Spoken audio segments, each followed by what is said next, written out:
नमस्कार दोस्तों, मैं हूं परविंदर सैनी। दोस्तों, आज हम बात करेंगे जातिगत जनगणना को लेकर, क्योंकि सरकार ने एक बड़ा और एक अहम फैसला किया है कि सरकार इस बार लोगों की जाति पूछेगी।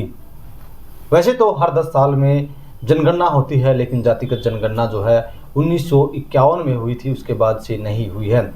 तमाम जो राजनीतिक पार्टियां हैं वो लगातार इस बात का पक्ष ले रही थी कि देश के अंदर जातिगत जनगणना होनी चाहिए, सबको पता चलना चाहिए कि आखिरकार किस जाति के कितने लोग हैं। लेकिन मोदी सरकार ऐसा फैसला नहीं ले पा रही थी। लेकिन अब सरकार ने कहा है कि सरकार जातिगत जनगणना कराएगी। इसको लेकर कई तरह के तर्क और वितर्क दिए जा रहे हैं, और इसी विषय पर चर्चा करने के लिए हमारे साथ राजनीतिक मामलों के जानकार वीरेंद्र राठी हमारे साथ मौजूद हैं। डॉक्टर साहब, आपका कार्यक्रम में स्वागत है। आपका बहुत बहुत धन्यवाद और सभी दर्शकों को मेरी तरफ से नमस्कार। डॉक्टर साहब, सरकार ने कहा है कि वो जातिगत जनगणना कराएगी, तो आप इस फैसले को कैसे देखते हैं? देखिए, सरकार की जहाँ तक बात है, बहुत पहले राजस्थान के अंदर एक जनसभा हुई थी और नरेंद्र मोदी जी देश के प्रधानमंत्री थे, और उनसे जब किसी पत्रकार ने कोई सवाल पूछा था जातिगत जनगणना के बारे में, तो उन्होंने खुल करके इस चीज़ का विरोध किया था और ये माना था कि ये राष्ट्र के लिए, देश के लिए नुकसानदायक होगा। और कहीं कहीं भारतीय जनता पार्टी के जो आज केंद्र में मंत्री हैं नितिन गडकरी जी, उनका भी सोशल मीडिया पे एक बयान बहुत वायरल हो रखा है कि जो करेगा जाति की बात उसको मारूंगा कस के लात। तो भारतीय जनता पार्टी के अंदर आरंभ में इस चीज़ के विरोध में सुर थे, लेकिन कांग्रेस पार्टी के नेताओं का मानना है कि राहुल गांधी जी ने बहुत पहले एक बार ये बात कही थी कि हम जातिगत जनगणना देश के अंदर करवा के रहेंगे। लेकिन उनका दबाव तो हम नहीं कह सकते, क्योंकि पूर्ण बहुमत की सरकार है, किसी कांग्रेस की बैसाखियों पर चलने वाली सरकार नहीं है। तो कहीं न कहीं अनेक प्रदेशों के अंदर भारत इस प्रकार का देश है। आगे आने वाले समय में बिहार के अंदर भी चुनाव है, बिहार के मुख्यमंत्री नीतीश कुमार भी इस प्रकार की मांग उठाते रहे हैं, अन्य संगठन भी इस प्रकार की मांग उठाते रहे हैं। कहीं मोदी जी के मन में, दिमाग में ये बात आई होगी कि ये मामला ठीक है, क्यों न जातिगत गणना देश के अंदर करवा ली जाए। लेकिन इस चीज़ का जो पहला प्रयास हुआ था वो अंग्रेज़ों का जब शासन देश के अंदर था 1931 में प्रयास हुआ था कि समाज की कौन कौन सी जातियां ऐसी हैं जिनकी सामाजिक रूप से हैसियत समाज के अंदर क्या है और हिस्सेदारी कितनी है। उसके बाद लंबे समय के बाद जो आप कह रहे हैं कि 1951 के अंदर हुई थी, उसके बाद से उन्हीं आंकड़ों के सहारे सरकार चलती रही और अब जा कर के जो निर्णय हुआ है। लेकिन इस जातिगत जनगणना का जो फैसला सरकार ने लिया है, इसके दूरगामी परिणाम होने वाले जरूर देश के अंदर हैं। डॉक्टर साहब, क्या सरकार ने जो फैसला लिया, सरकार ने पहले कहा था कि हम केवल जनगणना कराएंगे, जातिगत जनगणना कराते हैं तो इससे देश जो है कई भागों में बढ़ जाता है। लेकिन क्या आपको लगता है कि ये फैसला सही है या गलत है, या इसका प्रभाव जो है उल्टा पड़ेगा कि किसको पता चल जाएगा कि इस जाति के इतने लोग हैं? देखिए, पहलू दोनों हैं। हर एक चीज़ का पॉजिटिव भी असर होता है, नेगेटिव भी होता है। मंडल कमीशन की रिपोर्ट जब देश के अंदर लागू हुई थी, तो उनमें जिन जातियों को फ़ायदा मिला था, उन जातियों की एक तरह से जातिगत जनगणना के लिए केंद्र सरकार के ऊपर दबाव बनाना और सरकार का ये मानना एक दूसरी जीत उन जातियों के लिए आप मान करके चलो। इसमें सबसे बड़ी समस्या पैदा होगी जब जातिगत जनगणना के आंकड़े आ जाएंगे। कुछ जातियां आज अपने आप में ये मान रहे हैं कि हम मेजॉरिटी में हैं, और आंकड़े बदलते रहते हैं। लंबा समय हो गया है, फिक्स आंकड़े आज भी सरकार के पास नहीं है। आने वाले समय में किस जाति की जनसंख्या कितनी निकलेगी, कितनी बनेगी, जब ये पूरी हो जाएगी उसके बाद पता चलेगा। और फिर जो बजट तय होगा और जो फैसले सरकार लेगी, वो उसको कहीं न कहीं उस जाति के दबाव में आकर के फैसले लेने पड़ेंगे, क्योंकि भारत एक प्रजातांत्रिक देश है।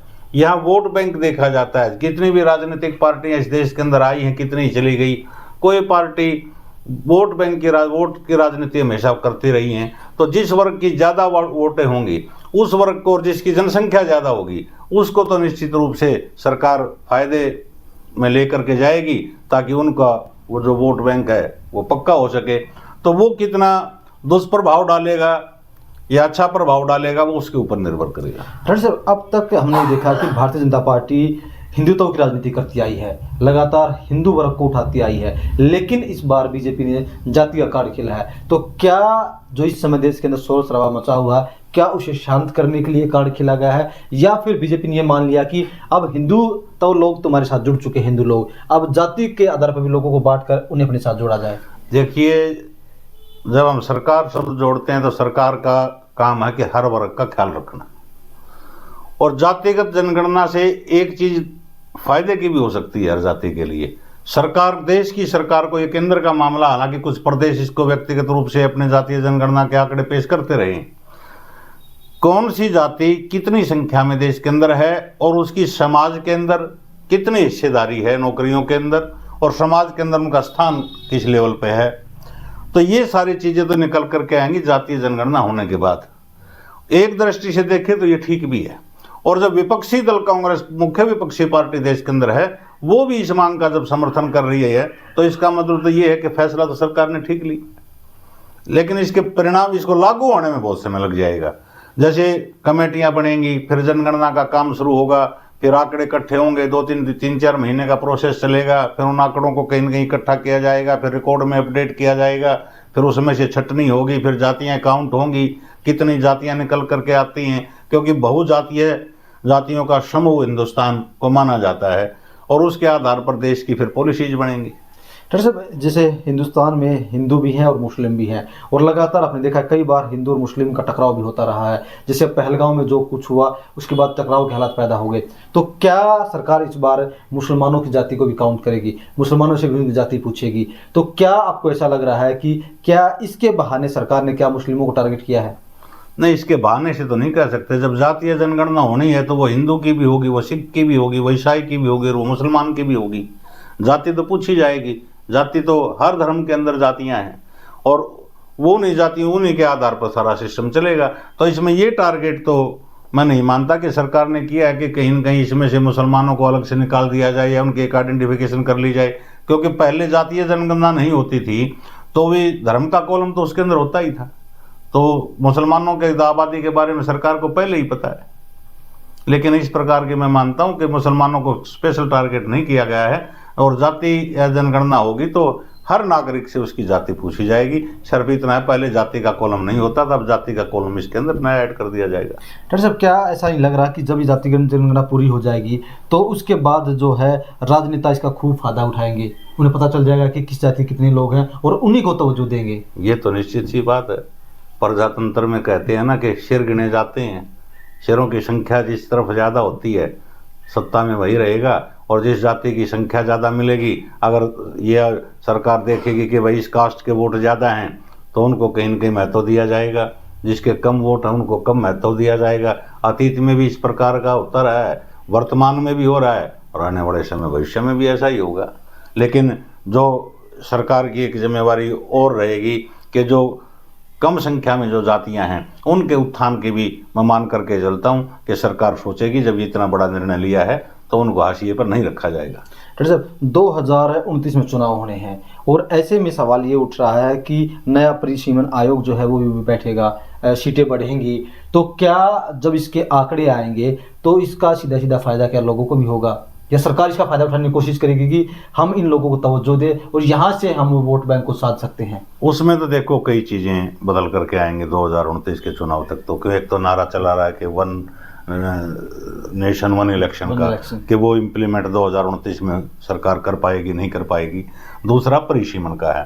परिसीमन का मामला अभी तक ठंडे बस्ते में है। कुछ राजनीतिक पंडित तो मान करके चल रहे हैं कि जो 29 का चुनाव होगा वो बगैर सीटों के बढ़ोतरी के होगा, क्योंकि उसमें लंबा समय लगेगा। हो सकता है सरकार एक प्लान और निकाल दे 34 में कराए इलेक्शन। लेकिन मोदी जी जो हैं वो कठोर फैसले लेने के लिए हमेशा जाने जाते रहे हैं, और हो सकता है कि वो परिसीमन की रिपोर्ट के आधार पे 2029 के अंदर अगर चुनाव कराएंगे तो देश के अंदर पार्लियामेंट की सीटें भी बढ़ेंगी और प्रत्येक विधानसभा के अंदर विधानसभा की सीटें भी बढ़ेंगी।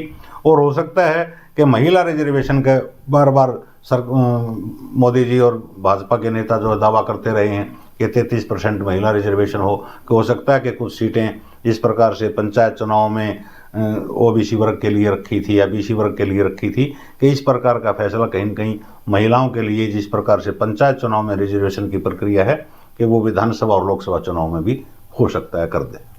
चलिए दोस्तों, कहीं ना कहीं तस्वीर पूरी तरीके से साफ है। सरकार जो जातिगत जनगणना करवा रही है उसका कहीं ना कहीं लाभ भी मिलेगा और दूसरी तरफ उसका एक दूसरा पहलू है, उसका नुकसान भी हो सकता है। लेकिन ये तो आने वाला वक्त ही बताएगा कि कौन इसका लाभ उठाता है और किसको इसका नुकसान होता है। तमाम विषयों पर चर्चा करने के लिए आपका बहुत बहुत धन्यवाद। बहुत बहुत शुक्रिया।